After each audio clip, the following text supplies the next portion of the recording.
I'm James Suicide. I'm Chloe Suicide, and we're here at Suicide Girls headquarters with Maynard, who's going to answer a few questions for us. So, you're putting out a new Pussifer album, and it's all remixes done by different people from different bands. Correct. What was your inspiration for doing remixes? Just the idea of getting into somebody else's head, letting them reinterpret some initial ideas that we had. Mm-hmm. The project itself is the purpose of it is to kind of just keep evolving creative ideas and creative flow, and just keep building on somebody else has a reaction to your action, Right. and just keep building on the reactions. So you're really a big fan of the creative process. Absolutely. Awesome. Let it evolve naturally. Let it evolve. Some of these songs that the intent would be to do 12 different remixes of them.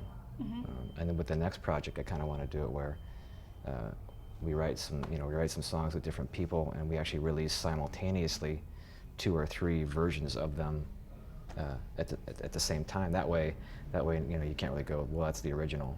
Right. There's just immediately 3 versions of them Right. that come out. A little confusing for people, but then you can choose the one you like. There you go. So this remix album, which is coming out on April 29th, it's called V is for Viagra. Correct. Suicide Girls wants to know your views on pharmaceutical abuse of Viagra in younger men. How do you feel about that? I personally have only done Viagra once. I took a half the tab and it did nothing.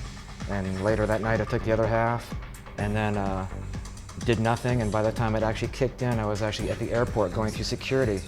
Not a fun situation. Why didn't you take the whole thing at once? I was fearful. All right. Did it give you a stuffy nose? I don't remember. It got me heard a cavity search.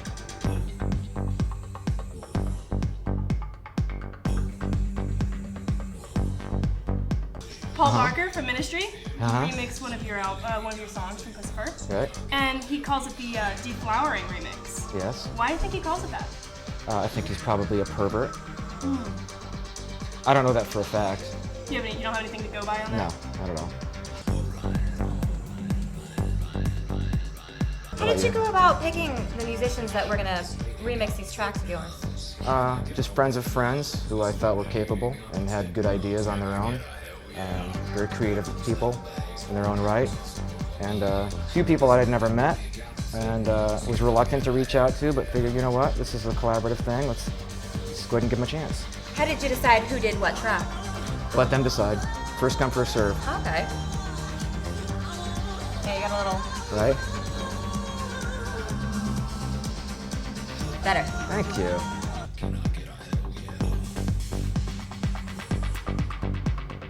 So, Dave Ogilvy from Skinny Puppy Yeah. did a remix. He's from Canada. Canada's awesome. Fantastic.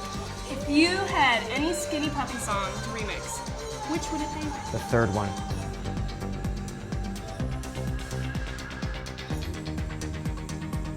What would you say the future of Pussifer would be like? Do you have any idea? Yeah, we want to do some shows at some point, but I want to do it more like we do 5 shows in one city and have it be a very cabaret style setup where different musicians come in and play the songs differently each night. So each night would be completely different versions of the songs, and then possibly the 5th night do the entire Let There Be Rock album by AC/DC. The first video that's coming out from this remix album is the Dozo video. Correct. And that was done by a man who did a prior video for you. Yep. Can you tell us about the new video? Meets Meyer did the video. It's for Dozo, and it's basically 3 ninjas who break into Pussifer's house, and then she kicks their asses with a dildo. Proving Dildo? once again that dildos can be used for self-defense. Dildos can be used for self-defense. I have Did a you come up dildo in with my that? purse at all times. I have one on my nightstand. If an intruder breaks in, I'm just gonna. I lost my rhythm. I know. We're all. We're good. That's good. You got that? Yeah. We got it. Is there any other questions that we need to touch on? No, that was good. You don't feel like there's any holes. No, because I think basically this thing has nothing to do with information. It has to do with us screwing it up. Yeah. Basically. Oh. Someone said holes. She can't help herself when she's around you. I'm sorry. Wait, there's a hole plugger on the back of your shirt, isn't there? Yes, there is. Shocker. Double hole plugger. Can I do it? I don't. It depends on how. You, Is this still rolling? Oh, man.